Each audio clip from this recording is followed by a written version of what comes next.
सुप्रभात प्यारे बच्चों।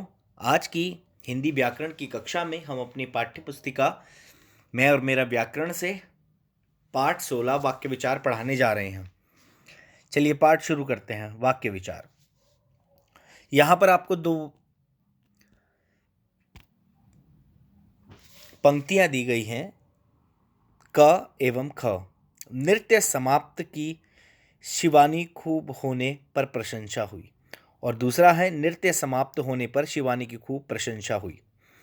तो देखा आपने कि किस प्रकार जो पद हैं उनको आगे पीछे होने पर या फिर सही प्रकार से वाक्य ना लिखा होने पर उसका अर्थ समझ में नहीं आता, परंतु वही अर्थ जब सही प्रकार से लिखा जाता है तो उसका अर्थ खूब स्पष्ट होता है। क एवं ख वाक्यों को पढ़ने से आप यह समझ सकते हैं। ठीक है, तो इसका अर्थ क्या हुआ कि पदों का जो व्यवस्थित समूह, मतलब पद हैं, जो शब्द हैं जो वाक्य में आए हैं, पदों के व्यवस्थित समूह मतलब उनको व्यवस्था के रूप में वाक्य में क्रम के अनुसार लिखना या फिर रखना, जिससे वक्ता के, जिससे जो बोलने वाला है, जो इस वाक्य को कह रहा है, उसके अर्थ, जो उस कथन का अर्थ है, जो वो कह रहा है उसका अर्थ पूर्ण रूप से प्रकट हो तो वह वाक्य कहलाता है।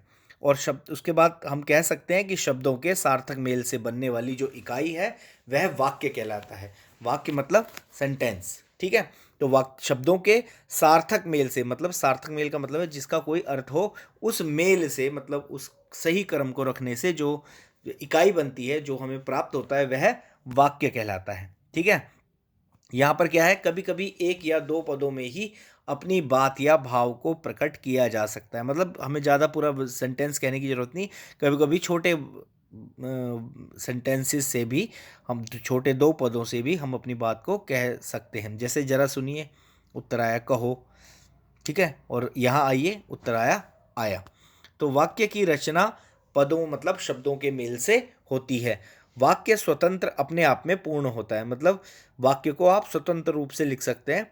वाक्य जो है वो अपने आप में पूर्ण होता है। ठीक है, तो वाक्य में भाव और आशय को स्पष्ट करने की क्षमता होती है। मतलब जो वाक्य कहा जाता है उसमें आपके मन के भाव को कहने की पूरी क्षमता होती है। चलिए आगे देखते हैं। अब आए वाक्य के गुण। वाक्य के गुण का अर्थ क्या है? तो वाक्य में जो गुण है, वाक्य में जो उसकी विशेषता है, उसको ही गुण कहा गया है। एक अच्छा वाक्य वही है जो वक्ता अर्थात बोलने वाले के भावों और विचारों को पूर्ण रूप से स्पष्ट करने में सफल हो। और व्याकरण की दृष्टि से ये एक शुद्ध वाक्य में निम्नलिखित गुणों का होना आवश्यक है। सर्वप्रथम है आकांक्षा।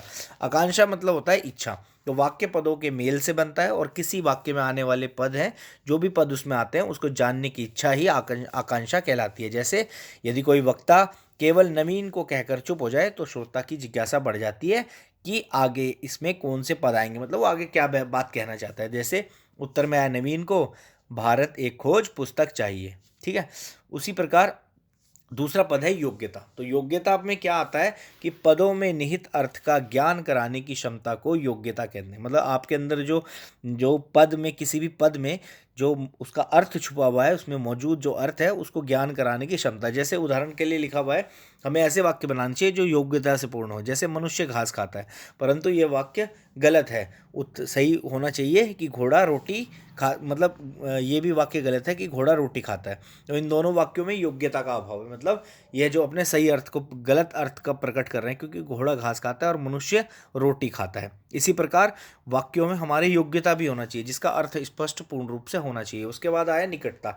निकटता का मतलब है वाक्य का उचित व पूर्ण अर्थ प्रकट करने के लिए, उसका सही अर्थ प्रकट करने के लिए पदों को एक दूसरे की निकटता आवश्यक है। मतलब एक दूसरे का सामीप्य होना चाहिए। यदि वाक्य में आए एक पद का उच्चारण दूसरे पद से काफ़ी समय बाद किया जाए तो अर्थ को प्रकट करने में रुकावट होती है। जैसे करीना की गुड़िया, फिर इतना ही। अब इसके आगे क्या है हमें इसका अर्थ ही समझ में नहीं आएगा, क्योंकि इनमें आपस में निकटता होनी चाहिए। टूट गई है।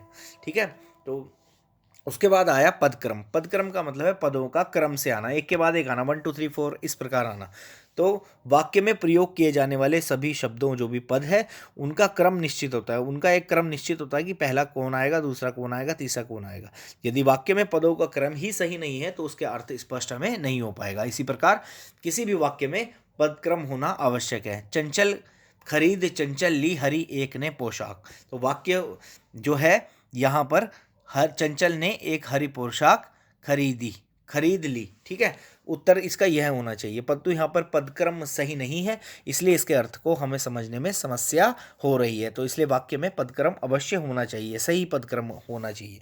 उसके बाद आता है अन्वय। अन्वय का अर्थ है मेल रूप या एक रूपता, मेल या एक रूपता। व्याकरण के नियमों के अनुसार वाक्यों में पदों में अन्वय, वाक्यों के पदों का अन्वय कहलाता है। मतलब नियमों के, व्याकरण के नियमों के अनुसार अगर शब्द हो तो वह वाक्य का अन्वय कहलाता है। जैसे सभी लड़कियां और लड़के खेलने लगी, दोनों बहनों ने अपने भाई को राखी बांधा। तो मतलब ये एक के बाद एक सही रूप से आ रहे हैं। इसमें क्या होता है कि इन वाक्यों में वचन, लिंग, क्रिया आदि का मेल न होने के कारण ये अशुद्ध होते हैं। इनका शुद्ध रूप इस प्रकार होगा, कैसे कि सभी लड़कियां और लड़के मिलकर खेलने लगे और दोनों बहनों ने भाई को राखी बांधी। तो इसमें क्या है, लिंग, वचन और कर्ता, क्रिया, इन चीज़ों का ध्यान रखना चाहिए। उसके बाद आता है वाक्य के अंग। वाक्य के अंग का मतलब है कोई भी वाक्य है उसके दो अंग होते हैं मुख्य रूप से, मतलब वह वाक्य दो भागों में बटा हुआ होता है। पहला वाक्य होता है, पहला भाग होता है उसका उद्देश्य और दूसरा भाग होता है विधेय। अब जानिए, आइए समझते हैं कि उद्देश्य किसे कहते हैं। तो वाक्य में जिसके बारे में कुछ कहा जा रहा हो या बताया जा रहा हो उसे उद्देश्य कहते हैं। मतलब अर्थात जो कर्ता होता है, मुख्य रूप से कर्ता ही वाक्य का उद्देश्य होता है। जैसे पक्षियों ने दाने चुग लिए, गरीब आदमी को भोजन दो। इस प्रकार यहाँ पर जो पक्षी है, पक्षी ने तथा गरीब आदमी को, ये जो पद आए हैं, ये जो शब्द आए हैं, इनके विषय में ही कुछ कहा जा रहा है, इसलिए यही वाक्य में उद्देश्य कहलाएंगे। उसके बाद आता है विधेय। विधेय किसे कहते हैं, तो वाक्य में उद्देश्य के बारे में जो कुछ कहा जाए, मतलब उसके बारे में वाक्य में कर्ता के अलावा जो भी कुछ कहा जाता है कर्ता के बारे में, उसे विधेय कहते हैं। ठीक है, क्रिया का ही वाक्य में विधेय होता है। साधारण रूप से क्रिया ही वाक्य में विधेय, वाक्य का विधेय होता है। जैसे उत्तर है, समाचार पत्र में अनोखी घटना छपी है। यहाँ पर अनोखी घटना छपी है, यह उद्देश्य से भिन्न है। उद्देश्य समाचार पत्रों में हो गया और इसका विधेय हो गया अनोखी घटना छपी है। तो इस प्रकार अतुल साइकिल चला रहा है, तो अतुल हो गया आपका उद्देश्य और साइकिल चला रहा है हो गया आपका विधेय। उद्देश्य का विस्तार और विधेय का विस्तार।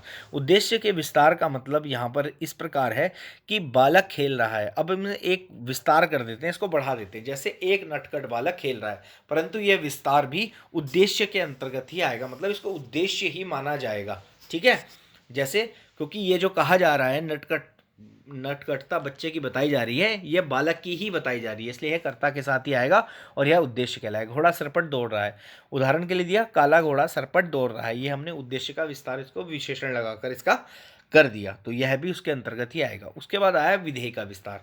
जिस प्रकार हमने यहाँ पर उद्देश्य का विस्तार किया है उसी प्रकार विधेय का विस्तार भी होगा। जैसे दीपक पढ़ रहा है, अब इसका विस्तार कीजिए, दीपक रोचक कहानियां पढ़ रहा है, तो यहाँ पर रोचक शब्द है जो उसने विधेय का विस्तार कर दिया, मतलब विधेय को बढ़ा दिया। अब है वाक्य के भेद। चलिए, वाक्य के भेद। वाक्य प्रमुख प्रकार से दो प्रकार के होते हैं। ठीक है, एक होता है रचना के आधार पर, दूसरा होता है कर्म के आधार पर।